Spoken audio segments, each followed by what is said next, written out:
Ricky Ponting নাকি Fleming কে হচ্ছেন ভারতের প্রধান পরবর্তী হেড কোচ? বেশ কয়েকদিন ধরেই এই আলোচনাটা খুব বেশি জোরালো হয়ে গেছে। ভারতীয় সংবাদ মাধ্যম অনেকে আসলে অনেকভাবে প্রকাশ করছে, কারণ হচ্ছে যে কয়েকদিন আগে বিসিসিআইয়ের পক্ষ থেকে একটি বিজ্ঞপ্তি প্রকাশ করা হয়েছে, যেখানে তারা প্রধান কোচ খুঁজছে এবং হেড কোচের জন্য আসলে তারা বিজ্ঞাপন দিয়েছে।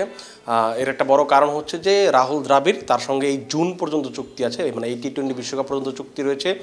তারপরে তিনি আসলে চুক্তি নবায়ন করতে চান না, কিংবা তিনি আর পরবর্তীতে আসলে আবেদনও করতে চান না, সেই কারণে আসলে তাদেরকে নতুন কোচ খুঁজতে হচ্ছে। এখন এইখানে ভারতের প্রধান কোচটা আসলে কে হবে এমন যখন আলোচনা চলছে, তখনই আসলে এই পন্টিং এবং ফ্লেমিংয়ের নামগুলো চলে এসেছে।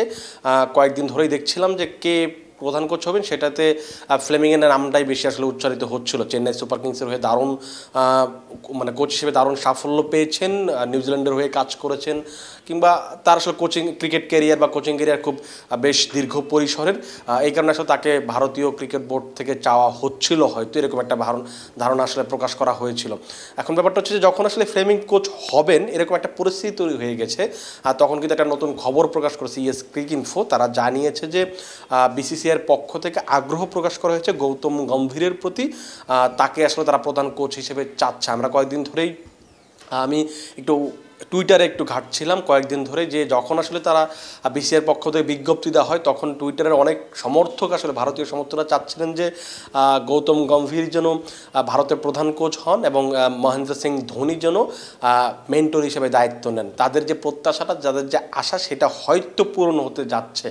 একটা বড় কারণ যে যদি বিসিসিআইয়ের পক্ষ থেকে আগ্রহ দেখানো হয়েছে, গৌতম গম্ভীর এখনও কোনো রিয়াকশন দেননি, তিনিও কোনো আসলে মানে তার কোনো একটা অ্যান্সার আসলে দেননি।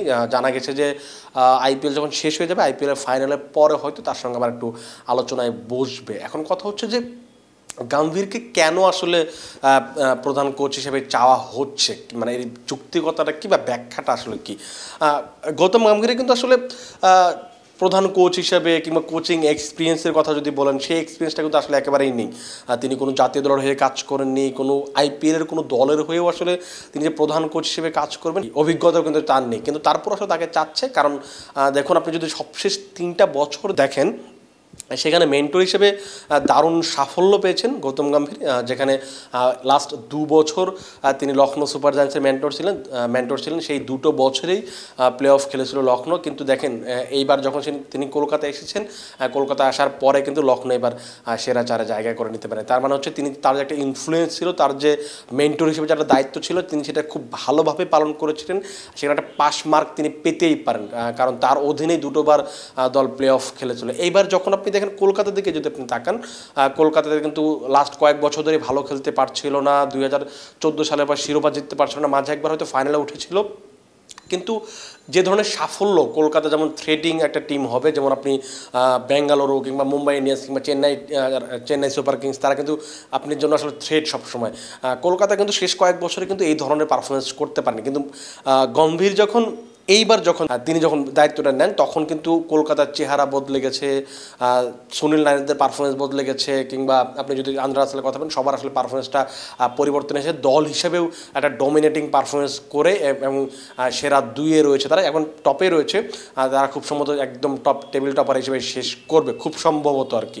এই যে কলকাতা আসা পড়েছে এই ধরনের চেঞ্জটা, এটা কিন্তু আসলে সবার চোখে পড়ছে যে তিনি আসলে কী ধরনের মানে পরিবর্তন আনছেন, কি মানে এখন তখন একটা প্রশ্ন উঠছে, বা প্রশ্ন বলতে কি কথা উঠছে যে গৌতম গম্ভীর কী এমন করছেন যেটার কারণে আসলে তিনি যেখানে যাচ্ছেন, যে দলে যাচ্ছেন, সেই দল আসলে সাফল্য পাচ্ছে। আমি কয়েকদিন একটা ভিডিও দেখছিলাম যে হরভজন সিং বলছিলেন স্টার স্পোর্টসের একটা প্রোগ্রামে, তিনি বলছিলেন যে গম্ভীরের একটা বড় ব্যাপার হচ্ছে তিনি খুব লেভেল প্লেইং ফিল্ড মানুষের, তার কাছে আসলে সবাই সমান। আপনি যখন একটা দলের হয়ে খেলবেন, আপনার প্রত্যেকেরই সেম একটা গুরুত্ব রয়েছে তার কাছে। সবাই মানে এখানে এমন একটা ব্যাপার নেই যে তিনি একজন তারকা সুপারস্টার, তাকে আলাদা একটা সমাদর করতে হবে, তাকে বেশি প্রায়োরিটি দিতে হবে, তিনি এই জিনিসটা পছন্দ করেন না।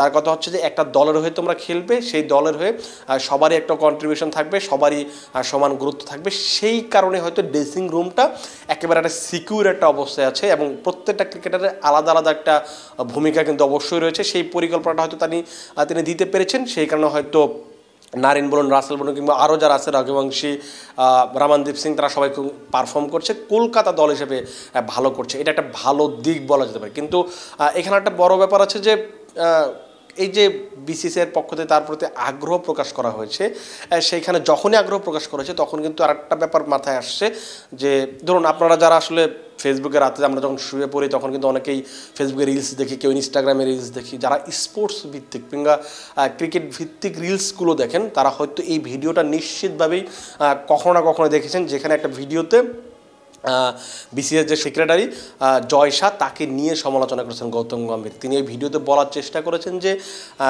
এমন একজন লোক যিনি বিসিসিআইয়ের দায়িত্বে রয়েছেন, যার কিনা কখনো ক্রিকেট খেলার অভিজ্ঞতা নেই, তিনি কখনো ক্রিকেট খেলেননি, ব্যাট বল ধরার অভিজ্ঞতা নেই, এমন একজন দায়িত্বে আছেন, সেটা তিনি আসলে পছন্দ করেন না। কিন্তু তার অধীনে কি আসলে তিনি দায়িত্বটা নিতে যাবেন?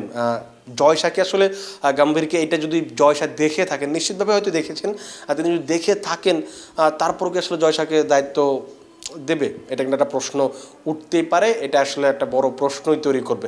সেটা যাই হোক, কিন্তু আমরা আসলে এখানে তার যৌক্তিকতা বা তার ভালো মন্দ নিয়ে আলোচনা করতে চাই। গৌতম গম্ভীরের আরেকটা ভালো দিক যখন আলোচনা করছিলাম, তার আরেকটা ভালো দিক হচ্ছে যে তিনি আসলে ঘরোয়া ক্রিকেটারদের খুব ভালো ছিলেন। তিনি কিন্তু আসলে এই যে আপনার যদি মায়াঙ্ক যাদবের কথা আপনার মনে থাকার কথা নিশ্চয়ই, এই মৌসুমে একদম আলোচনা সৃষ্টি করেছেন, গতিময় বোলিংয়ে 156 কিলোমিটার গতিতে বোলিং করছেন, কখনো 150-এর বেশি গতিতে বোলিং করছেন।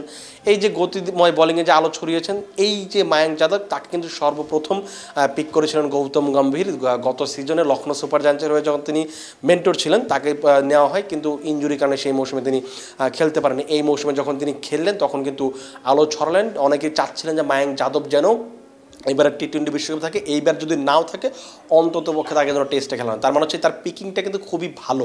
আপনি যদি কলকাতার দিকে লক্ষ্য করুন, রঘুবংশী 3 নম্বরে ব্যাটিং করছে, কি দারুণ ব্যাটিং করছে, আক্রমণাত্মক ব্যাটিং করছে, 4 ছক্কা, কত সুন্দর ব্যাটিং করছে। রামানদীপ সিংয়ের কথা আপনি বলতে পারেন, হর্ষিত রানাদের কথা বলতে পারেন। এই তরুণদের কিন্তু খুব ভালো করে চেনেন, জানেন। অর্থাৎ হচ্ছে যে গৌতম গম্ভীর একটা বড় দিক হচ্ছে তিনি তরুণদের উপর ট্রাস্ট করতে পারেন, এবং তরুণদের যারা ঘরোয়া ক্রিকেটে পারফরমেন্স করেন এই পারফরমেন্সদের কিন্তু তিনি ভ্যালু করেন। এটা একটা ভালো দিক তার কাছে, আমার কাছে মনে হয়। আর একটা ভালো দিক হতে পারে সেটা হচ্ছে যে তিনি এই যে মডার্ন ডে ক্রিকেট বলি আমরা, যে লাস্ট কয়েক বছরে ক্রিকেটের একটা পরিবর্তন এসেছে, সেইটাও কিন্তু তিনি খুব ভালো জানেন। কারণ দেখুন, তিনি যখন অবসর নিয়েছেন, কয়েক বছর হয়ে গেছে তিনি অবসর নিয়েছেন, যখন মডার্ন ডে ক্রিকেটের চেঞ্জটা শুরু হয়েছে, তারপরে তিনি আইপিএলের হয়ে কলকাতা নাইট রাইডার্স হয়ে 7 বছর তিনি অধিনায়ক ছিলেন। তার অধীনে 2বার চ্যাম্পিয়ন হয়েছে। 2014 সালে তার অধীনে চ্যাম্পিয়ন্স লিগে তার দল ফাইনালে খেলেছিল, কলকাতা ফাইনালে খেলেছিল। তো এই যে তার এই ধরনের ক্রিকেট নিয়ে কিন্তু সেন্সটা খুবই ভালো। এখন তো তিনি আবার মেন্টরিংয়ের দায়িত্ব পালন করছেন, তিনি জানেন যে কোথায় কী ধরনের পরিবর্তন আসছে, তিনি টি-20 ক্রিকেটটা কেমন খেলতে হয় এবং অন্যান্য ক্রিকেটটাই বা কেমন খেলতে হয়, তার সেন্সটা কিন্তু খুবই ভালো। এটাই হয়তো ভারত কাজে লাগাতে চাচ্ছে, কারণ হচ্ছে ভারত কিন্তু অনেক বছর ধরে শিরোপা জিততে পারছে না। সবশেষ 2013 সালে আইসিসি চ্যাম্পিয়ন্স ট্রফি জয় পেয়েছিল, তার আগে 2011 সালে ওয়ানডে বিশ্বকাপ, এবং তার আগে 2007 সালে টি-20 বিশ্বকাপ। এই যে টি-20 বিশ্বকাপ, ওয়ানডে বিশ্বকাপ, এই দুটো টুর্নামেন্টেই কিন্তু গৌতম গম্ভীরের দারুণ দুটো পারফরমেন্স ছিল। আমার যতটুকু মনে পড়ে, হয়তো খুব সম্ভবত 2007 বিশ্বকাপে তিনি 70 ওয়াট একটা ইনিংস খেলেছিলেন। ওয়ানডে বিশ্বকাপে যেটা 2011 সালে হয়েছে, সেখানেও তিনি 90 ওয়াট একটা ইনিংস খেলেছিলেন। দুটো ম্যাচেই তিনি খুব ভালো অবদান রেখেছেন, ফাইনালের কথা বলছি আমি। তো এই যে তার কিন্তু এই সেন্সগুলো খুবই ভালো, এটা হয়তো ভালো করে কাজে লাগাতে পারে। কিন্তু আরও কিছু ব্যাপার আছে, তিনি যদি প্রধান কোচ হিসেবে দায়িত্ব নেন, সেক্ষেত্রে কিছু সমস্যা তো সৃষ্টি হতেই পারে। এটা একটা মানে আমরা শঙ্কা বা আশঙ্কা করছি। যেটা বলছিলাম জয় শাহর কথা, তো মাঝে আমি বললাম জয় শাহর সাথে আসলে তার সম্পর্কটা কেমন হবে, তিনি আসলে জয় শাহর অধীনে কাজ করতে চান কিনা। কারণ তিনি সবসময় আসলে জয় শাহর সমালোচনা করছেন, বিসিসিআইয়ের যারা নির্বাচক আছেন কিংবা যারা অফিসিয়ালস আছেন তাদের কিন্তু মানে বোর্ডের সমালোচনা তিনি প্রায়শই করে থাকেন। এই বোর্ডের অধীনে তিনি কাজ করবেন কিনা, তিনি এইটা আসলে তিনি কীভাবে নেবেন, জয় শাহ আসলে গম্ভীরকে কীভাবে নেবে, সেটা একটা বড় প্রশ্ন তৈরি করবে। সেই সঙ্গে আরও কিছু ব্যাপার আছে। বিরাট কোহলির সাথে তার সম্পর্ক হয়তো আপনি কিছুদিন আগে দেখেছেন যে তারা কোলাকুলি করছে, বুকে জড়িয়ে নিচ্ছে, কিন্তু তাদের সাথে ঝামেলাটা কিন্তু অনেক দিন আগের। ব্যক্তিগত ঝামেলাটা আসলে কেমন আমি জানি না, কিন্তু তিনি কিন্তু একবার বলেছিলেন যে মানে কোহলি, রোহিত এদের উদ্দেশ্য করে আসলে বলার চেষ্টা করেছিলেন যে তোমরা ড্রেসিং রুমে মনস্টার তৈরি করো না, দানব তৈরি করো না। কারণ তার কথা হচ্ছে যে একটা দলে যখন 11 জন ক্রিকেটার খেলবে বা স্কোয়াডে যখন 15 জন থাকবে, তাদের সমান প্রায়োরিটি দেওয়া উচিত। যেখানে ধরুন আপনার যখন সচিন টেন্ডুলকার যখন ভারতের ড্রেসিং রুমে ছিল তাকে অবশ্যই সবাই আলাদা করে একটা সম্মান করতো। এখন বিরাট কোহলি কিংবা রোহিত শর্মারা যেহেতু সিনিয়র ক্যাম্পেইনার, অনেক বছর ধরে ভালো খেলছেন, বিরাট কোহলি বিশ্বের one of the best athlete কিংবা ক্রিকেটার হিসেবে তিনি পরিচিতি পেয়েছেন, তাকে হয়তো আলাদা একটা প্রায়োরিটি দেওয়া হতেই পারে। আমরা আবার যদি মনে থাকার কথা যে কপিল শর্মার শোতে যখন রোহিত শর্মা এসেছিলেন তিনি তখন বলেছিলেন যে গালি দেওয়া ছাড়া তিনি আসলে কথাই বলতে পারেন না। এই ব্যাপারগুলো আসলে রোহিত শর্মা গৌতম গম্ভীর কীভাবে নেবেন এটা কিন্তু একটা বড় প্রশ্ন তৈরি করতে পারে। আর একটা ব্যাপার হচ্ছে যে যদি তিনি দায়িত্ব নেন, তিনি যদি একটু তারুণ্য নির্ভর দলের একটি বেশি পছন্দ করেন, অভিজ্ঞদের পছন্দ করেন না ব্যাপারটা এরকম না, কিন্তু যদি তার থটে যদি মিলে যায়, তার পরিকল্পনায় যদি মিলে যায়, সেক্ষেত্রে অবশ্যই তিনি সিনিয়রদের প্রাধান্য দিয়ে থাকেন। সেটার একটা উদাহরণ হতে পারে যে সুনীল নারিন এবং আন্দ্রে রাসেল, তারা দুজন কিন্তু লাস্ট কয়েক মৌসুমে সেভাবে পারফর্ম করতে পারছিলেন না। কলকাতা তারপরও তাদের উপর ইনভেস্ট করে আসছিল।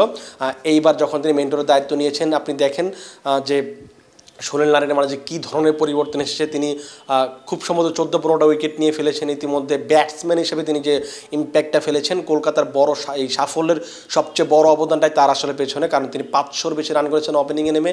যে শুরুটা তিনি এনে দিয়েছেন কলকাতাকে, সেটা কিন্তু আউটস্ট্যান্ডিং। সো এই যে সিনিয়রদের তিনি তার যদি পরিকল্পনা যদি খেটে যায়, তাহলে কিন্তু তিনি সিনিয়রদের পছন্দ করেন। কিন্তু কোহলি কিংবা রোহিত শর্মাদের আসলে যে এখনকার যে পরিস্থিতি, সবাই যেভাবে আসলে তারুণ্য নির্ভর টি-টোয়েন্টি দল চাচ্ছে, সেক্ষেত্রে হয়তো গৌতম গম্ভীরের সাথে যদি রোহিত শর্মা কিংবা বিরাট কোহলির যদি কনভারসেশনগুলো আসলে ইতিবাচক না হয়, সেক্ষেত্রে আসলে কিন্তু তাদের টি-টোয়েন্টি ক্যারিয়ারটা আসলে শেষ হয়ে যেতে পারে এই বিশ্বকাপের পরে। সেটা আসলে যদি গৌতম গম্ভীর দায়িত্ব নেন, সেক্ষেত্রে হয়তো এরকম কিছু দেখাতে যেতে পারে। আবার অনেকে আশঙ্কা করছে যে গৌতম গম্ভীর যদি দায়িত্ব নেন, সেক্ষেত্রে কোহলি বা রোহিতদের সঙ্গে গ্রেগ চ্যাপেল এবং সৌরভ গাঙ্গুলি যে ধরনের সম্পর্ক ছিল, সেই ধরনের সম্পর্ক তৈরি হবে কিনা বা বৈরী সম্পর্ক তৈরি হবে কিনা, সেটাও কিন্তু একটা প্রশ্ন থেকে যাচ্ছে। কিন্তু আসলে যতক্ষণ না তিনি দায়িত্ব নিচ্ছেন কিংবা দায়িত্ব নেওয়ার পরে যখন কয়েক মাস না যাচ্ছে, ততদিন আসলে কিন্তু এটা আসলে বলা কঠিন যেটা এমন যাই হোক। কিন্তু আমার কাছে মনে হয় যে আপনি যদি এখনকার বর্তমান প্রেক্ষাপটে চিন্তা করেন, আপনি যদি দেশি কোচের চিন্তা ভাবনা করেন, এখনকার আধুনিক ক্রিকেটের মানসিকতা কিংবা মেন্টাল বা গেম প্ল্যানের কথা চিন্তা করেন, কিংবা লাস্ট কয়েক বছর ধরে গৌতম গম্ভীর মেন্টর হিসেবে যে ধরনের সাফল্য পাচ্ছেন, যেভাবে পাস মার্কটা পেয়ে গেছেন, আমার কাছে মনে হয় যে ভারতের জন্য খুব ভালো চয়েস হতে পারে। যেহেতু 26 সালে ঘরের মাঠে মানে ভারত এবং শ্রীলঙ্কা মাটিতে টি-টোয়েন্টি বিশ্বকাপ হবে, এই বিশ্বকাপটা যদি জিততে চায়, গম্ভীর হয়তো সেখানে একটা বড় একটা অবদান রাখতে পারেন কোচ হিসেবে। সেটা দেখা যাবে সময় যদি যখন সময় আসবে তখনই হয়তো বলা যাবে।